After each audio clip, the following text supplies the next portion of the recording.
அவ்வளவு யோசிக்கிற? இவ்வளவு நாள் இருந்ததுக்கு ஏதோ அர்த்தமே இல்லாத மாதிரி.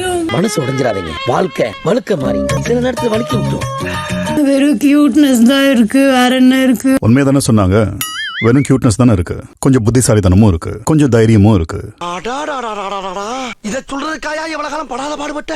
அந்த நீ சொல்ல விடாம தடுத்துட்டனா? ஃப்ரெண்ட்ஸ்க்காக எல்லா இடத்துலயும் நிப்பன்னு சொன்ன நீங்க ரயானுக்கு வந்து டிடிஎஃப்ல வந்து நிக்கல. கதக்கலையும் ஒரு கராத்தையும் ரெண்டையும் மிக்ஸ் பண்ணி ஒரு கலையை உருவாக்கி வச்சிருக்கு. மச்சான் உள்ள நிறைய பைத்தியம் வாய சம காமெடியா இருக்கு.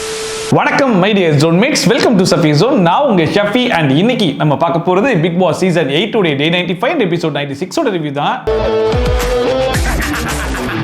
வீடியோக்குள்ள போறதுக்கு முன்னாடி யாரெல்லாம் சப்ஸ்கிரைப் பண்ணலையே மறக்காம சப்ஸ்கிரைப் பண்ணி சப்போர்ட் பண்ணுங்க. அப்படியே பக்கத்துல இருக்க பெல் ஐகானை பிரஸ் பண்ணி ஆல் ஆப்ஷன் கொடுத்தீங்கன்னா நான் போற வீடியோ நோட்டிஃபிகேஷன் டான் டைம்க்கு வந்து சேரும். அந்த வீடியோ உங்களுக்கு உண்மையிலேயே பிடிச்சிருந்துச்சுன்னா ஒரு லைக் போட்டு சப்போர்ட் பண்ணலாம், தப்பு கிடையாது. உங்களுக்கு கருத்து இருந்துச்சுன்னா கமெண்ட் செக்ஷன்ல போட்டு விடுங்க, நான் போய் பார்த்து படிச்சுக்கிறேன். அண்ணே நம்மால தான் கொஞ்சம் பார்த்து செய்யுங்க. இன்னைக்கு எபிசோட ஸ்டார்ட் பண்ணும்போது மிட் நைட்ல போயிட்டு நம்ம ரவீந்திரன் சிவகுமார் இவங்க ரெண்டு பேருமே அந்த போர்டு வச்சுதாங்க பாத்தீங்களா, வரப்போற 8 பேரை இருக்கிற 8 பேர் வந்து கலாய்ங்க அப்படிங்கிற மாதிரி அந்த ரோஸ்ட் போர்டு ஒன்று ரெடி பண்ணிட்டாங்கல்ல, அந்த போர்டுல இவங்க அவங்கள கலாய்க்கிற மாதிரி சென்டென்ஸ் எல்லாம் மாத்தி போட்டோ எல்லாம் மாத்தி எடுத்து வச்சிட்டு இருந்தாங்க. அதை பார்த்து மீதி இருக்கவங்க எல்லாம் காலையில வந்து எல்லாத்தையும் சேஞ்ச் பண்ணிட்டு இருந்தாங்க. இதுல இந்த சாச்சனா புள்ள என்ன வேலையை பார்த்து வச்சிருக்குன்னு சொல்லி பாத்தீங்கன்னா, நம்ம தீபக்கு போயிட்டு தீபக் வந்து சாச்சனா புள்ளைக்கு வீட்ல யாராச்சும் பெரியவங்க இருந்தா கூட்டுவாங்கன்ற சென்டென்ஸ் கொடுத்தாங்கல்ல, அதே மாதிரி இந்த புள்ள தீபக்கு பார்த்து உங்க வீட்ல யாராச்சும் பெரியவங்க இருந்தா கூட்டுவாங்கன்ற மாதிரி மாத்தி வச்சிருக்கும் போல இருக்கு. அதை முத்துவரன் பார்த்து இதெல்லாம் பண்ணலாமா அப்படின்னு கேட்டதுக்கு ஆமா எனக்கு கோவம் வரும்ல, அவர் என்ன அப்படி சொல்றது, அதனால தான் நானும் திருப்பி வச்சேன் அப்படிங்கிற மாதிரி சொல்லிருந்துச்சு. என்ன வீட்ல என்ன பெரியவங்க இருந்தா கூட்டுவாங்க, என்ன புரியலையே, எனக்கு வச்சது திருப்பி வச்சிருக்கேன். அவ முத்துவரன் அவர் வச்சாருக்காக நீ வைக்கலாமா, அதுக்கு ரீசன்லாம் கிடையாது அப்படின்னு கேட்கும்போது ரீசன் இருக்கே அப்படிங்கிற மாதிரி சொல்லிச்சா. சரி என்ன ரீசன் கேட்கலாம்னு சொல்லி பார்த்தா, வளர்ப்புன்னு சொல்லி பேசுறாருல, அவர் வளர்ப்பா அவர் கூட்டிட்டு வரட்டும், ஏன் வளர்ப்பா நான் கூட்டிட்டு வரேன், ரெண்டு பேரும் பேசி ஒரு முடிவுக்கு வருவோம்னு சொல்லி பேசிக்கிட்டு இருக்கு. அம்மா உன் மெச்சூரிட்டி லெவலுக்கு நீ பேசுறது பயங்கரமா இருக்குதுமா அப்படிங்கிற மாதிரி இருந்துச்சு. அண்ட் அப்புறமா இதுதான் வச்சியா அப்படின்னு சொல்லி கேட்டா, இல்ல என்கிட்ட ஒரு ரீசன் இருக்கு அப்படிங்கிற மாதிரி மறுபடியும் சொல்லிச்சு. சரி இப்பயாச்சும் ஒரு உருப்படியான ரீசனை சொல்லுன்னு சொல்லி கேட்டா, இப்பதான் அது மனசுல இருக்கிற விஷயத்தெல்லாம் எடுத்து வெளியே கொட்டுது. அதாவது எதை வச்சா தீபக்கு கோவம் வரும், எதை வச்சா ஒரு ப்ரொவோக் ஆவாரு அப்படிங்கறத யோசிச்சு தான் நான் வச்சேன் அப்படிங்கிற மாதிரி சொல்லிட்டு இருக்கு. அவ முத்துபுரம் இப்படி ஒரு கேம் ஒன்று ஆடுற பத்தியா, அந்த கேம் நல்லாவே இல்லை, பார்க்கறதுக்கு ரொம்ப மோசமா இருக்கு, இந்த மாதிரி விளையாடாத அப்படிங்கிற மாதிரிலாம் அறிவுரை கொடுத்துட்டு இருந்தாப்ல. அது ஒண்ணு வச்சாதான் அவர் கோவப்படுத்தும். யோசிச்சு விளையாட அவ்வளவுதான், வேற ஒண்ணுமே கிடையாது. அதை பார்க்கும்போது திருந்துறதுக்கு வாய்ப்பு இருக்குன்ற மாதிரி சில பேர் இருப்பாங்க பாத்தீங்களா, அவங்களுக்காச்சும் அட்வைஸ் பண்றதுல ஒரு நியாயம் இருக்கு. ஆனா கடைசி வரைக்கும் நான் தெரிஞ்சே திருந்த மாட்டேன் இது சுத்திட்டு இருக்கவங்களுக்கு எவ்வளவுதான் அட்வைஸ் பண்ணாலும் பிரயோஜனம் இல்லைன்ற மாதிரி இருக்கும் பாத்தீங்களா, அந்த கேட்டகரியில தான் சாச்சனா புலியும் வருது. எந்த பயனும் இல்ல. அப்புறமா மார்னிங் ஆக்டிவிட்டி அப்படின்னு சொல்லிட்டு இவங்க ஒரே ஒரு டாபிக் தான் ரெடி பண்ணி வச்சிருக்காங்க போல. அந்த டாபிக்கை வச்சு இந்த ஒரு வாரத்தை ஃபுல்லா ஓட்டுறேன் அப்படிங்கிற பேர்ல ஆல்ரெடி இருக்கிற 8 பேர் புதுசா வந்திருக்க 8 பேர்ல யார் 2 பேரை ரீப்ளேஸ் பண்ணலாம்ன்ற மாதிரி பேசணுமா, அண்ட் அதே மாதிரி புதுசா வந்திருக்க 8 பேர் ஆல்ரெடி இருக்கிற 8 பேர்ல யார் 2 பேரை ரீப்ளேஸ் பண்ணலாம்ன்ற மாதிரி சொல்லணும் அப்படிங்கிற மாதிரி இந்த ரீப்ளேஸ்மெண்ட் காமெடியை மறுபடியும் அடிச்சிட்டு இருக்காங்க. ஒருவேளை உண்மையிலேயே ரீப்ளேஸ்மெண்ட் பண்ணாங்கன்னா சரி பரவாடா, இந்த ஒரு வாரம் முழுக்க கொடுத்த ஹைப்புக்கு ஏதோ ஒன்று பண்ணிருக்காங்க அப்படிங்கிற மாதிரி இருக்கும். ஆனா கடைசியில் போயிட்டு பிராங்க் அப்படிங்கிற மாதிரி ராணுவ மாதிரி ஏதாச்சும் ஒன்று பண்ணிக்கன்னு வைங்களேன், பிம்பிலிக்கு பிலாப்பியா தான் போயிடும். யாரு ரீப்ளேஸ்மெண்ட் ஆக தகுதியானவர்கள் என்று காரணத்துடன் கூற வேண்டும். சோ ஃபர்ஸ்டா முத்துபுரன் வந்தாப்ல வர்ஷினி முன்னாடி இருந்ததுக்கு இப்போ கொஞ்சம் இம்ப்ரூவ்மென்ட் தெரியற மாதிரி இருக்கு, அதனால வர்ஷினி அப்படிங்கிற மாதிரி சொல்லிட்டு அடுத்த பேட்மேன் ரவீந்திரன் பேரை வந்து சொன்னாப்ல. ரவி சாரும் ரீப்ளேஸ்மெண்ட்டுக்கு தகுதியானவர் அப்படின்னு நான் நினைக்கிறேன். அந்த அடுத்த தீபக் வந்து சிவகுமாரோட இந்த புது வெர்ஷன் ரொம்பவே நல்லா இருக்கு, அதனால சிவகுமார் அப்படிங்கிறவங்க சொல்லிட்டு அந்த அடுத்த ரவி சார் அவர் மறுபடியும் கேம் ஆட ஆரம்பிச்சிருக்காப்ல, அதனால ரவி சார் அப்படிங்கிற மாதிரி சொல்லிட்டு இருந்தாரு. அந்த அடுத்த விஷால் வந்தாப்ல, சிவகுமாரை பொறுத்த வரைக்கும் இதுக்கு முன்னாடி வரைக்கும் பாசத்தை வச்சு ஒரு கேம் ஆடிட்டு இருந்தாரு, இப்போ எல்லார்கிட்டையும் கொஞ்சம் நேர்மையா பேசுற மாதிரி தெரியுது, அதனால சிவகுமார் சொல்லிட்டு அண்ட் ரியா உள்ள வந்து என்கிட்ட கேட்ட கேள்விகள்லாம் கொஞ்சம் இம்பாக்ட் கிரியேட் பண்ண மாதிரி இருந்துச்சு, அதனால ரியா அப்படிங்கிற மாதிரி சொல்லிட்டு இருந்தாப்ல. ரியாவை சொல்றேன் நான். அண்ட் அடுத்த அந்த ரயன் வந்து சுனிதாவை பொறுத்த வரைக்கும் யோசிக்காம ரியாக்ட் பண்ணிடுறாங்க, அதுக்கப்புறம் அதை ஃபேஸ் பண்ணவும் செய்றாங்க, ரொம்ப ஸ்ட்ரெயிட் ஃபார்வர்டா இருக்காங்க, அதனால சுனிதா அப்படிங்கிற மாதிரி சொல்லிட்டு அண்ட் அடுத்த இவருமே ரவீந்திரன் வந்த உடனே கேமை ஸ்டார்ட் பண்ணிட்டார் அப்படிங்கிற மாதிரி ரவீந்திரன் பேரை வந்து சொன்னாப்ல. இன்னொன்று வந்து ரவி சார் அவரோட கேமை அப்போல இருந்தே ஆரம்பிச்சிட்டாருன்னு தான் நினைக்கிறேன். அண்ட் அடுத்த வந்து அருண் சார் சிவகுமார் கிட்ட ஒரு கிளாரிட்டியை பார்க்க முடியுது அப்படிங்கிற மாதிரி சொன்னாப்ல. அண்ட் அடுத்த சாச்சனாப்புல பேரை சொன்னார், சாச்சனாப்புல பேரை சொன்னது கூட பரவாயில்ல, அதுக்கு சொன்ன ரீசன் என்னன்னா அந்த பிள்ளையை முன்னாடி கம்பேர் பண்ணும்போது இப்போ நல்லா யோசிச்சு பொறுமையா பேசுது அப்படிங்கிற மாதிரி சொல்லிட்டு இருந்தாரு. என்னடா காமெடியா இருக்கு, விஷால் கிட்ட வந்த உடனே போயிட்டு நீ பிளே பாய்ன்ற பேரை வாங்கி வச்சிருக்கேன்னு சொல்லி அந்த மனுஷனை மன உளைச்சலுக்கு ஆளாக்கி விட்டுருச்சு. ஜாக்லின் முத்து உங்க 2 பேருக்கு வெளியே எப்படிலாம் ரீல்ஸ் போடுறாங்க தெரியுமா அப்படிங்கிற மாதிரி சொல்லி அவங்க 2 பேருக்கு மன உளைச்சல் கொடுத்து 2 பேரும் பிரிச்சு விட்டுருச்சு. அண்ட் தீபக் இந்த புள்ளையை பார்த்து வீட்டில் இருக்க பெரியவங்க எல்லாம் கூட்டுவாங்கன்னு சொல்லி சொல்லிட்டாரு, இந்த புள்ளையும் போயிட்டு தீபக் வீட்டில் இருக்க பெரியவங்க எல்லாம் கூட்டுவாங்கன்னு சொல்லிட்டு இருந்துச்சு. இது எல்லாத்தையும் கூட மன்னிச்சு விட்டலாம், ஆனா பிக் பாஸ் இதுக்கப்புறம் வெளி உலகத்து விஷயத்தை பேசாத பேசாதீங்கன்னு சொல்லி சொல்லும்போது கூட நான் ட்ரை பண்றேன்னு சொல்லிச்சு. அதுதான் நிதானமா யோசிச்சு பேசுறதா? அப்புறம் கண்டிப்பா முற்றிலும் அவாய்ட் ட்ரை பண்றோம் பிக் பாஸ்.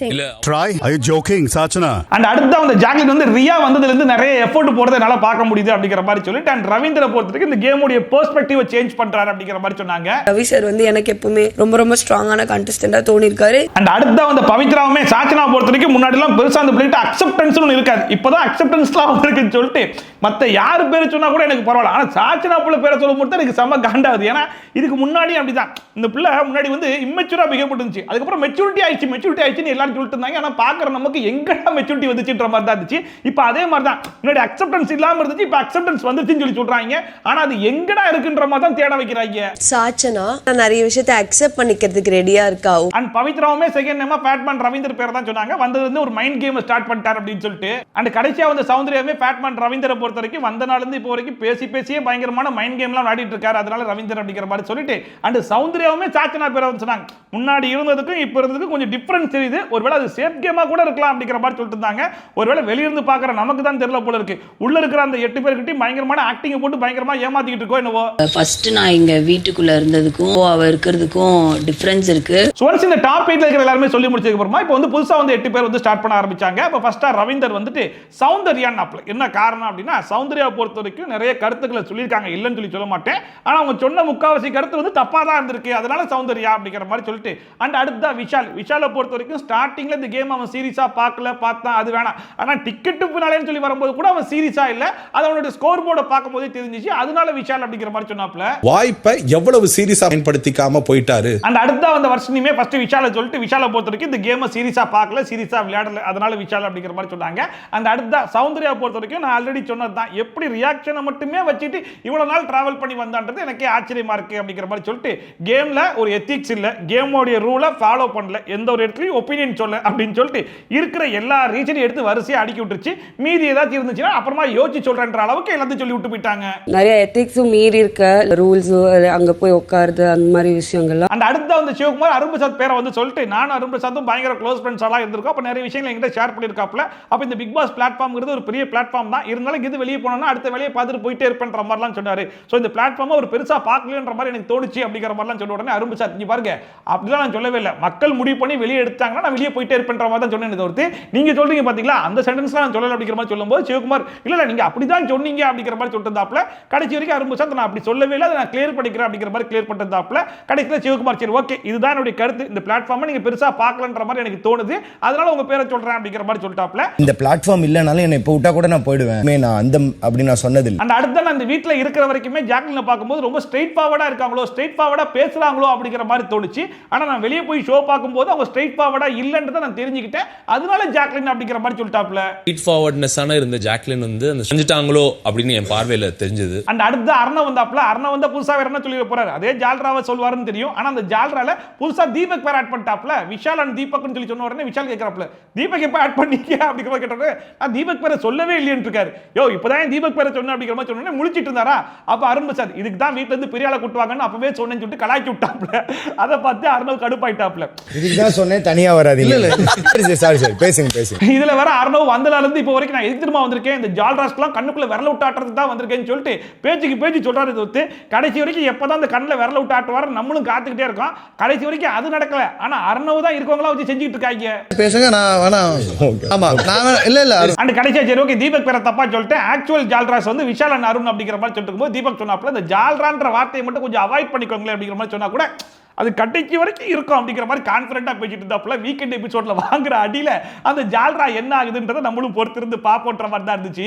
அந்த இது மட்டும் அவாய்ட் பண்றது ஒரு டேர்ம் மாதிரி சொல்றீங்களா, அது எப்பவுமே கடைசி வரைக்கும் இருக்கும். இதுல இவங்க 2 பேர் பேரை சொன்னதோ இல்ல ஜால்ரான்னு சொன்னதோ கூட பரவாயில்ல. ஆனா இதுக்கு ஒரு ரீசன் சொல்றேன்னு ஒன்று சொன்னார் பாருங்க, அதான் இருக்கிறதுலே ஹெவி காமெடியா இருந்துச்சு. அதாவது இவரெல்லாம் வந்து ஏதோ ஒரு ரீசன்னால வெளியே போயிட்டாராமா.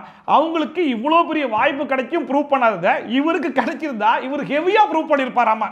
ஏயா உனக்கு 2 வாரம் டைம் டைம் கொடுத்தாங்க. அந்த 2 வாரமும் உட்கார்ந்து நான் நல்லவேன்னு ப்ரூவ் பண்றதுலேயே டைம் ஓட்டிட்டு இதுல 10 வாரம் டைம் கொடுத்தா இவர் ப்ரூவ் பண்ணிருப்பேன்னு சொல்லிட்டு வாய் கூசாம பேசுறாரு. எப்படி இப்படிலாம் பேச முடியுதுன்ற மாதிரி தான் இருந்துச்சு. திறமைகளை நாங்க வெளிப்படுத்துறதுக்கு எங்களுக்கு வாய்ப்பு கிடைச்சிருக்கும். உங்களுக்கு அந்த வாய்ப்பு இருந்தும் நீங்க வந்து அதை சரியா யூட்டிலைஸ் பண்ணல. அண்ட் அடுத்தா சுனிதா வந்தாங்க. சுனிதா வந்த உடனே வழக்கம் போல ஜாக்லின் பேரை வந்து சொன்னாங்க. அந்த ஜாக்லினுடைய கேம் என்ன அப்படிங்கிறது இனிஷியல் ஸ்டேஜ்லயே நான் அன்ஷிதா அந்த ஆர்ஜி ஆனந்தி 3 பேரும் கண்டுபிடிச்சிட்டோம். ஹியூமன் எமோஷன்ஸோட ஒரு கேம் ஒன்று ஆடுவாங்க. உள்ள வரும்போது நான் ஒரு இண்டிவிஜுவல் பிளேயர் அப்படிங்கிற மாதிரி சொல்லிட்டு ஸ்டார்டிங்ல இருந்து இப்போ வரைக்கும் அவங்களுடைய கேமுக்கு ஒரு ஆள் தேவைப்பட்டே இருக்காங்க. அந்த ஆள் யாரா இருப்பாங்கன்னு சொல்லி பாத்தீங்கன்னா வீக்கெண்ட் எபிசோட்ல கிளாப்ஸ் வாங்குற ஆளா இருப்பாங்க.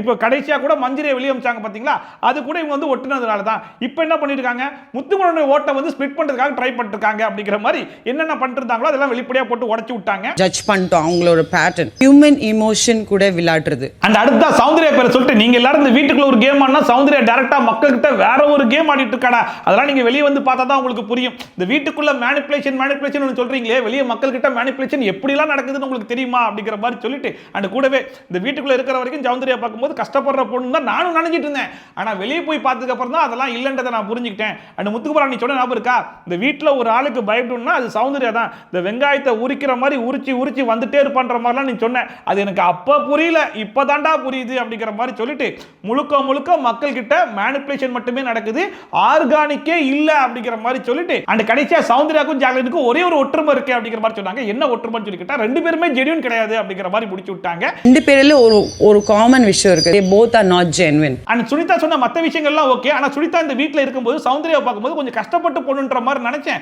ஆனா வெளியே போய் பார்க்கும்போது அந்த மாதிரி இல்ல அப்படிங்கிற மாதிரி சொல்லிட்டு இருந்தாங்க பாத்தீங்களா. அதை பார்க்கும்போது ஒருவேளை இந்த 17 லட்சம் ரூபாய் நான் ஸ்கேம்ல இழந்துட்டேன், நான் ஃபினான்ஷியலி கொஞ்சம் வீக் ஆயிட்டேன் அப்படிங்கிற மாதிரிலாம் சொன்னாங்க பாத்தீங்களா. சோ அதனால ஃபினான்ஷியலி கொஞ்சம் வீக்கா இருப்பாங்கன்ற மாதிரி தான் இந்த வீட்டில் இருக்கும்போது நினைச்சேன். வெளியே போய் பார்த்தா அப்படி இல்ல, அது வந்து ப்ரொமோஷனுக்காக காசை தண்ணியா செலவு பண்ணிட்டு இருக்காங்க அப்படிங்கிற மாதிரி சொல்ல வந்தாங்களா இல்ல வேற எதுவும் சொல்ல வந்தாங்கன்றது தான் புரியல. அண்ட் அடுத்து அந்த தர்ஷா குப்தா விஷாலை பொறுத்த வரைக்கும் ஃபன் கண்டென்ட் கொடுக்குறேன், லவ் கண்டென்ட் கொடுக்குறேன்னு சொல்லி ஓட்டிட்டு வந்துட்டான். பெருசா வேற எதுவும் பண்ணல அப்படிங்கிற மாதிரி சொல்லிட்டாங்க.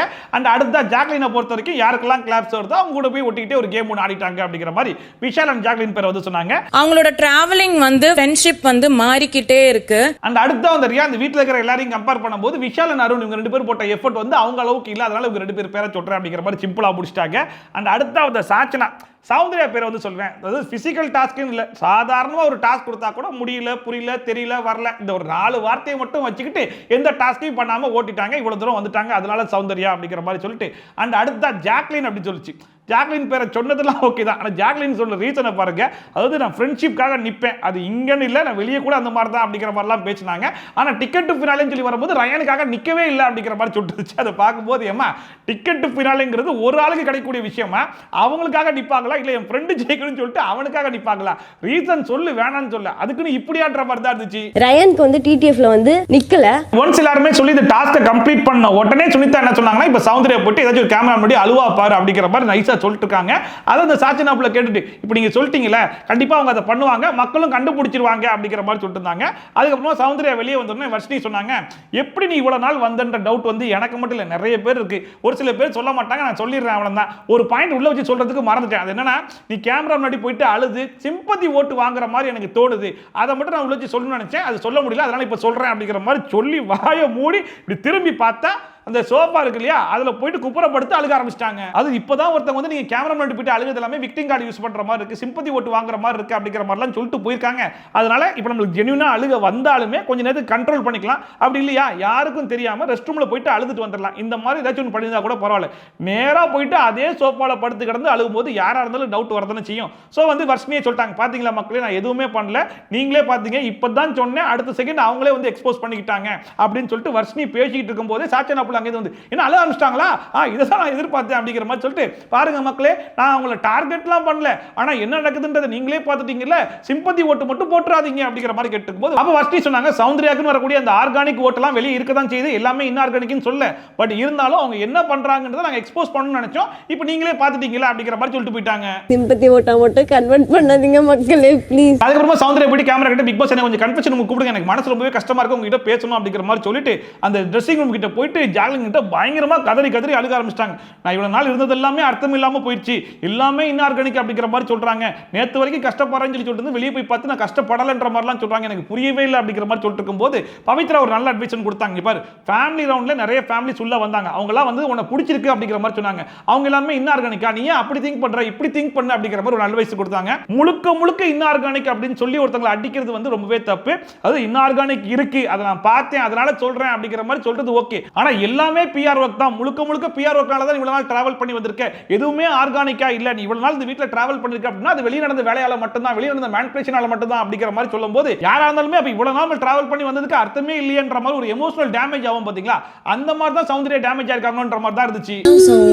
நீங்க அவ்வளவு யோசிக்கிற இவ்வளவு நாள் இருந்ததுக்கு அர்த்தமே இல்லாத மாதிரி. ஆரம்ப பிக் பாஸ் வந்து சௌந்தர்யா கன்ஃபரன்ஸ் ரூம் கூப்பிட்டு பேச ஆரம்பிச்சப்பல என்னமா பிரச்சனை அப்படின்னு சொல்லி கேட்டா, நேத்து வரைக்கும் கஷ்டப்பட்டேன்ற மாதிரி பேசுறாங்க, வெளியே போய் பார்த்து நான் கஷ்டப்படலன்ற மாதிரி சொல்றாங்க, எல்லாமே இன்ஆர்கானிக்னு சொல்றாங்க, எனக்கு ரொம்பவே கஷ்டமா இருக்கு பிக் பாஸ் அப்படிங்கிற மாதிரி சொல்லிட்டு கூடவே எங்க அப்பாவுக்கு ஃபோன் பண்ணி தெரியுங்களா பேசுறேன் அப்படிங்கிற மாதிரி சொல்லிட்டு இருக்காங்க. எம்மா என்னமா சொல்ற, தெரிஞ்சு பேசுறியா தெரியாம பேசுறியா இல்ல காமெடி பண்றியாமான்ற மாதிரி தான் இருந்துச்சு. இப்போ உனக்கு என்னமா பிரச்சனை, என்ன வேணும்னு சொல்லி கேட்டா எனக்கு கொஞ்சம் தைரியம் வேணும் அப்படிங்கிற மாதிரி சொல்லிட்டு இருந்தாங்க. சரி ஓகே, எதுக்காக அழுகிற அப்படிங்கிற மாதிரி கேட்கும்போது சொல்றாங்க, அதாவது கியூட்னஸ் வச்சே இவ்வளவு தூரம் வந்துட்டேன்ற மாதிரி சொல்றாங்க பிக் பாஸ் அப்படிங்கிற மாதிரி சொன்னா பிக் பாஸ் கொஞ்சம் கூட யோசிக்காம உண்மைதானே சொல்லிருக்காங்க அப்படிங்கிற மாதிரி சொல்லிட்டாப்ல. என்னது பிக் பாஸ் வெளிய இருக்கவங்க எல்லாம் சேர்ந்து என்ன அடிச்சு மன உளைச்சலுக்கு ஆளாக்குறாங்கன்னு சொல்லிட்டு உள்ள வந்து உங்ககிட்ட புலம்பிட்டு இருக்கேன், நீங்க இன்னும் என்ன மன உளைச்சலுக்கு ஆளாயிட்டு இருக்கீங்க அப்படிங்கிற மாதிரி புலம்ப ஆரம்பிக்கிறதுக்கு முன்னாடியே இல்லம்மா என்ன சொல்ல வேண்டியது முழுசா கேளு, கியூட்னஸோட சேர்ந்து கொஞ்சம் புத்திசாலித்தனமும் தைரியமும் இருக்குன்னு சொல்ல வந்தேம்மா, நீ ஏமா அவசரப்படுற அப்படிங்கிற மாதிரி சொல்லிட்டு இங்க நடக்கிற எல்லாத்தையும் நான் பார்த்துட்டு தான் இருக்கேன், இது கேமோடைய ஃபார்மட் அப்படி. அண்ட் அது மட்டும் இல்லாம எல்லாம் இன்ஆர்கானிக் அப்படிங்கிற மாதிரி சொல்றாங்க பாத்தீங்களா, நீங்க கியூட்டான ரியாக்ஷன் கொடுக்குறீங்க அது ஆர்கானிக் தானே, நீங்க வந்து கோவப்படுறீங்க அது ஆர்கானிக் தானே, நீங்க சண்டை போடுறீங்க அது ஆர்கானிக் தானே, அப்ப மக்களுடைய அன்பும் ஆர்கானிக் நம்புமா அப்படிங்கிற மாதிரிலாம் தைரியம் கொடுத்தாப்ல.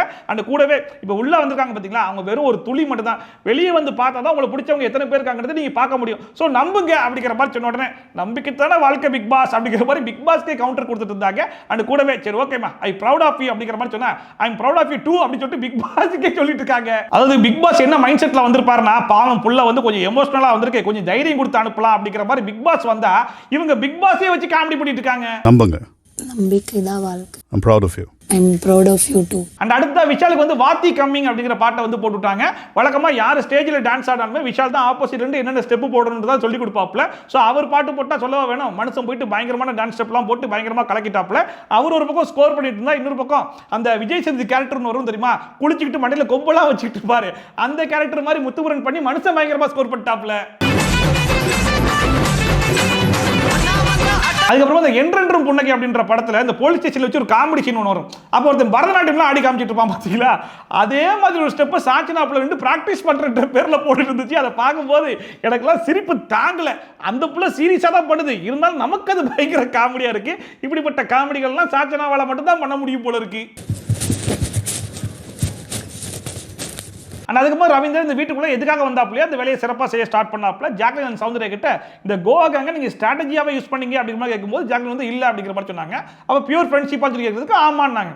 அப்புறம் இதுக்கு ஒரே அடியில் பிரிஞ்சு போயிட்டீங்கன்னு சொல்லி கேட்கும்போது இல்லையே கஷ்டமா தான் இருந்துச்சு அப்படின்னு சொல்லிட்டு கேட்ட உடனே டப்புன்னு ஆன்சர் பண்ணிருந்தாங்களா. உடனே ரவீந்திரன் பாரு, கேள்வி கேட்ட உடனே ஆன்சர் பண்ணாத, நிதானமா யோசிச்சு பதில் சொல்லி இல்லைனா எக்ஸ்போஸ் பண்ணிடுவேன் அப்படிங்கிற மாதிரி சொன்னோடனே இல்லையே நீங்க என்ன கேள்வினாலும் கேளுங்க நான் பதில் சொல்வேன் அப்படிங்கிற மாதிரி சொல்லிட்டு இருக்கும்போது ரவீந்திரன் சொன்னாப்ல, சேது சார் வீக்கெண்ட் எபிசோட்ல என்ன சொன்னாரு, ஃப்ரெண்ட்ஷிப்பை கேமுக்குள்ள கொண்டு வராதீங்கன்னு தான் சொன்னாரு, தவிர்த்து ஃப்ரெண்ட்ஷிப்பே வச்சுக்காதீங்கன்னு சொல்லல. அப்போ எதுக்காக எல்லாரும் பிரிஞ்சு போய் பின்னாடி போய் தப்பா பேசிட்டு இருந்தீங்க அப்படிங்கிற மாதிரி கேட்டிருந்தாப்லையே. உடனே சௌந்தர்யா சொன்னாங்க, ஜாக்லினுடைய ஃப்ரெண்ட்ஷிப் என்னுடைய கேம் அஃபெக்ட் ஆகுதுன்றதை நான் புரிஞ்சுக்கிட்டேன், அதனால தான் அதுலேருந்து நான் வெளியே போனேன் அப்படிங்கிற மாதிரி சொல்லிட்டு இருந்தோம்னா சரி ஓகே அந்த மேட்டரை கூட விட்டுருங்க, அதை நம்ம அப்புறமா பேசிக்கலாம், இவன் முக்கியமான மேட்டருக்கு வரலாம் அப்படின்னு சொல்லிட்டு முத்துமுரன் தீபக் இவங்க ரெண்டு பேரும் ஃப்ரெண்ட்ஸா இல்ல சேஃப் பிளேயர்ஸா அப்படிங்கிற மாதிரி கேட்ட உடனே சேஃப் பிளேயர்ஸ் அப்படிங்கிற மாதிரி சொன்னாங்க. தெரியுதுல, இந்த சேஃப் பிளேயர்ஸ்ன்றதை நான் எக்ஸ்போஸ் பண்ண போறேன், அது ஏன் நீங்க எக்ஸ்போஸ் பண்ணலன்னு நான் கேட்கிறேன். எல்லாரும் என்ன பண்றீங்க, முத்துமுரனையே டார்கெட் பண்றீங்க, தீபக்கை யாரும் கண்டுக்க மாட்டீங்க, எல்லாரும் தீபக் போய் டார்கெட் பண்ணுங்க அப்படின்னு சொல்லிட்டு இவ்வளவு நேரம் இந்த மனுஷன் எதுக்காக பேசியிருக்காரு அப்படின்னா, எல்லாருமே சேர்ந்து முத்துவை மட்டுமே டார்கெட் பண்ணிருக்கீங்களே தவிர்த்து யாரும் தீபக் பக்கம் திரும்பவே மாட்டீங்களே, எல்லாரும் இப்ப என்ன பண்ணுங்க, முத்துவை விட்டுட்டு தீபக் பக்கம் திரும்புங்க, அங்க போய் டார்கெட் பண்ணுங்க அப்படின்னு சொல்லிட்டு இப்ப கூட மனுஷன் எதுக்காக மூச்சடைக்க பேசுறா அப்படின்னா முத்துவை காப்பாத்துறதுக்கு தான். முத்து மட்டுமே ஃபோக்கஸ்ல போயிட்டு இருக்கு, தீபக் என்ற ஒரு பிளேயரை அப்படியே விட்டுட்டீங்க. இதுல விஷயம் என்னன்னா, முத்துமுரன் எந்த இடத்துலயுமே ரவீந்திர கிட்ட போயிட்டு எனக்கு சப்போர்ட் பண்ணுங்க, என்ன காப்பாத்துங்க, என்ன ஜெயிக்க வைங்க இப்படின்ற மாதிரி எதுவுமே கேட்கல. ஆனா இவரா உள்ள வந்து நான் முத்துமுரனை எப்படி ஜெயிக்க வைக்கிறேன் பார், என் மைண்ட் கேமை எப்படி யூஸ் பண்றேன் பார், முத்துமுரன் போகக்கூடிய விஷயத்தை எல்லாத்தையுமே நான் எப்படி திசை திருப்பி விடுறேன் பார் அப்படின்னு சொல்லிட்டு சில வேலைகள் பண்ணிட்டு இருக்காரு பாத்தீங்களா, அதுதான் காமெடியா இருக்குது. நீங்க எல்லாரும் என்ன சேஃப்டியா மாறீங்கன்னா தீபக தொடவே மாட்டீங்க. அண்ட் ஒன்ஸ் எல்லாருமே ஆடி முடிச்சதுக்கு அப்புறம் சரி ஓகே ஆடிய ஆட்டம் என்னன்ற டாஸ்க் வந்து முடிஞ்சு போச்சுன்ற மாதிரி மாதிரி சொல்லிடுவாங்கன்னு சொல்லி பார்த்தா அது வெறும் லெவல் 1 தான் அப்படிங்கிற மாதிரி சொல்றாங்க. அடே லெவல் 1 நாங்க பல்ல கடிச்சு தான் பார்த்துட்டு இருந்தோம், இல்ல லெவல் 2 வேற ஆரம்பிக்க போறீங்களான்னு சொல்லி கேட்டதுக்கு ஆமான்றாங்க. சரி என்ன டாஸ்க்னு சொல்லி கேட்டா எல்லார் கையிலயும் ஒரு என்வலப் கொடுப்பாங்களாமா, அதுக்குள்ள ஒரு பாட்டு இருக்குமா, ஒரே பாட்டு 2 பேருக்கு வருமா, அந்த 2 பேர் யாருங்கிறத ஸ்டேஜ்ல தான் வந்து ரிவீல் பண்ணணுமா, அங்க தான் காம்பீட் பண்ணணும். சோ 2 பேர்ல யார் வந்து பயங்கரமா டான்ஸ் ஆடுறாங்கன்றத பார்க்கலாம் அப்படிங்கிற மாதிரி இதையே ஒரு பெரிய காம்படிஷன் மாதிரி ரெடி பண்ணிட்டு இருக்காங்க. இதுல இந்த ஃபர்ஸ்ட் லெவல்ல சோலோ டான்ஸ், அப்புறம் செகண்ட் லெவல்ல காம்பீட் பண்ற மாதிரி 2 பேரும் டான்ஸ் ஆட விடுறதெல்லாம் ஓகே தான். ஆனா இதுல அட்லீஸ்ட் ஏதாச்சும் ஒரு பெனிஃபிட் இருக்கணும்ல, ஒரு பாயிண்ட்ஸ் கொடுக்கலாம், இல்ல கேஷ் கொடுத்து இவங்களுக்குலாம் கேஷ் கொடுக்கலாம்ன்ற மாதிரி சொல்லலாம். அதுல ஏதாச்சும் குழப்பங்கள் வரலாம், அதுல சண்டை வரலாம், இந்த மாதிரி ஏதாச்சும் பண்ணிருந்தா கூட பரவாயில்ல. சும்மாவே டான்ஸ் ஆட விட்டு நாங்க எவ்வளவு நேரம் தான் பார்த்துட்டு இருக்குது. கேஸ்வருக்கு வந்து உங்க எதிராளி யாருன்னு களத்துல சந்திக்க போறீங்க, நேருக்கு நேரா போட்டி போட போறீங்க. அப்ப இந்த ரவீந்தர் ஜாகன் என்ன வேலையை பார்த்தாப்லையோ அதே வேலையை ஜாகன் போட்டு ரவீந்தர்ட்ட காட்டுறேன் அப்படிங்கிற பேர்ல என் ஃப்ரெண்ட்ஷிப் நீங்க இப்ப வேணா புரிஞ்சிக்காம இருக்கலாம், ஒரு 5-6 வருஷம் வச்சு கண்டிப்பா நீங்களே புரிஞ்சுப்பீங்க அப்படிங்கிற மாதிரிலாம் சொல்லிட்டு அடுத்தா இப்போ உங்க கூட ஒரு 7 பேர் இருக்காங்க பாத்தீங்களா, அவங்க சும்மா ஒன்றும் கிடையாது, அவங்களும் உங்களுடைய காம்படிட்டர்ஸ் தான். அதை முதல்ல புரிஞ்சுக்கோங்க. எப்படி முத்துப்புறன் முன்னாடி வச்சு ஒரு வேலை ஒன்று பார்த்தாங்களோ அந்த மாதிரி தான் நீங்க இருக்கீங்க, அதை முதல்ல புரிஞ்சுக்கோங்க அப்படிங்கிற மாதிரி ரவீந்திரே குழப்பிட பார்த்தாங்க. ஆனா ரவீந்திரா குழம்புவாரு அப்படிங்கிற மாதிரி தான் இருந்துச்சு. அண்ட் அங்க சொன்னது மட்டும் இல்லாம மற்றவங்க கிட்டையும் போயிட்டு இங்க பாருங்க, அவங்க வந்து உங்களை டார்கெட் பண்ணுங்க, உங்களை டார்கெட் பண்ணுங்க அப்படிங்கிற மாதிரி குழப்பி விடுறாங்க. எல்லாருமே கொஞ்சம் உஷாரா இருங்க அப்படிங்கிற மாதிரிலாம் சொல்லிட்டு கடைசி சௌந்தர்யா கிட்ட இங்க போயிட்டு டப்பு டப்புன்னு எதுக்கு பதில் சொல்ற அப்படிங்கிற மாதிரி கேட்டாங்க. ஏமா டப்பு டப்புன்னு முதல்ல பதில் சொன்னதே நீ தான், அப்புறமா கடைசியில தெளிவா பதில் சொன்னது அந்த பிள்ளை. இப்ப அந்த பிள்ளையே குழப்பிட்டு இருக்கேன்ற மாதிரி தான் இருந்துச்சு. நம்மளுக்குள்ள அடிச்சுக்க வைக்கிறாங்க, அதை நீங்க பண்ணாதீங்க, இதுக்கு இடத்த கொடுக்காதீங்க. அதுக்கப்புறம் பிக் பாஸ் வந்து அப்படி போடு அப்படிங்கிற சாங்க போட்ட உடனே சுனிதா அண்ட் சௌந்தர்யா அவங்க 2 பேருமே ஸ்டேஜில் டான்ஸ் ஆடுறதுக்காக வந்தாங்க. அண்ட் சுனிதா வந்து டான்சர் அப்படிங்கிறதுனால ப்ரொஃபஷனல் டான்ஸ் வந்து ஆடிட்டு இருந்தாங்க. அண்ட் சௌந்தர்யா வழக்கமா ஒரு டான்ஸ் ஒன்று ஆடுவாங்க பார்த்தீங்களா, அந்த டான்ஸையும் ஆடினாங்க. அண்ட் சுனிதாவை இமிடேட் பண்ற மாதிரி ஒரு ஸ்டெப் ஒன்று போடுவாங்க பார்த்தீங்களா, அந்த ஸ்டெப்பையும் சேர்த்தே போட்டுவிட்டாங்க. அண்ட் ஒன்ஸ் சாங் வந்து முடிச்ச உடனே சுனிதா உள்ள வந்தாங்களா, நம்ம சாச்சனாப்ல விட்டு அக்கா சூப்பரா நீங்க அந்த ரியாக்ஷன் இருக்குல்ல அதெல்லாம் செம்மையா இருந்துச்சுக்கா அப்படிங்கிற மாதிரி புகழ்ந்துட்டு இருக்கும்போது சௌந்தர்யா உள்ள வந்துட்டாங்களா, சரி ஓகே இதோட முடிச்சுக்கலாம் அப்படிங்கிற மாதிரி உடனே உள்ள போயிடுச்சு. அண்ட் அடுத்த சாங்க போட்ட உடனே அருணன் வர்ஷினி இவங்க 2 பேரும் வந்து ஸ்டேஜில் டான்ஸ் ஆட ஆரம்பிச்சாங்க. அதை பார்க்கும்போது அர்ச்சனா வீட்டில் ஜெலுசில் வந்து வாங்கி பாட்டிலாக குடிச்சிருப்பாங்கிறது நல்லாவே தெரிஞ்சு போச்சு. அண்ட் பிக் பாஸ் டீம் இன்னுமாடா இந்த பேரை வந்து நீ விடாம ஓட்டிட்டு இருக்கீங்க அப்படிங்கிற மாதிரி தான் இருந்துச்சு. இதில் வந்து அருணாச்சி வந்து வழக்கம் போல நல்லா டான்ஸ் ஆடினாப்புல, நல்ல ரியாக்ஷன்லாம் கொடுத்தாப்புல. ஆனால் இந்த வர்ஷினி புள்ள ஒரு கொடையை எடுத்து வச்சுக்கிட்டு கிரிக்கெட் மட்டுமே ஆடிட்டு இருந்துச்சு. அப்புறம் கிச்சன் இன்சார்ஜ் ரயன் வந்து காலையிலேயே சாச்சனாப்புல ஒரு கப்பை வைக்கும்போது அப்பவே கழுவிருமா அப்படிங்கிற மாதிரி சொல்லியிருப்பார் போல இருக்கு. அப்புறமா கழுவிடுன்னு சொல்லியிருக்கு. மதியம் சொல்லும்போது அப்புறமா கழுவிடுன்னு இருக்கு. இப்போ ஈவினிங் ஆயிடுச்சு, இன்னுமே கழுவுலனோடனே ரயன் வந்து சொன்னாப்புல இன்னும் கழுவுலனோடனே நான் கழுவிக்கிறேன் அப்படிங்கிற மாதிரி சொல்லிச்சு. ஏமா நான் காலையில் சொன்னேன் கழுவிக்கிறேங்க அப்படிங்கிற மாதிரி சொல்லிச்சு. எங்க மதியமும் சொன்னேன், இப்போ ஈவினிங் ஆயிடுச்சு நான் கழுவிக்கிறேங்க அப்படிங்கிற மாதிரி மறுபடியும் சொல்லிட்டு இருந்தேன். நான் இதுக்கு மேலே சொல்ல மாட்டேன், வந்து கழுவிருங்க அப்படிங்கிற மாதிரி சொல்லிட்டு ரயன் வந்து உள்ள போயிட்டாப்ல. அதுக்கப்புறமா அந்த சாச்சனாப்புல கோவமா எஞ்சி போயிட்டு அந்த கப்பா பார்க்கும்போது கப்பல ஏதோ ஒன்று கடந்திருக்கு, இது யாரு போடுன்னு கேட்கும்போது விஷால் நான் தான் போட்டேன், உரிமையில போட்டேன் அப்படிங்கிற மாதிரி சொல்லாப்புல. அப்பதான் அந்த பிள்ளைக்கு ஏதோ ஒன்று உள்ள போட்டு தெரிய வருது. இந்த புள்ள போயிட்டு குப்பையில கொட்டிட்டு அந்த கப்பை கழுவி முடிச்சதுக்கு ரயனை கூடுது, ரயன் நீங்க வாங்க.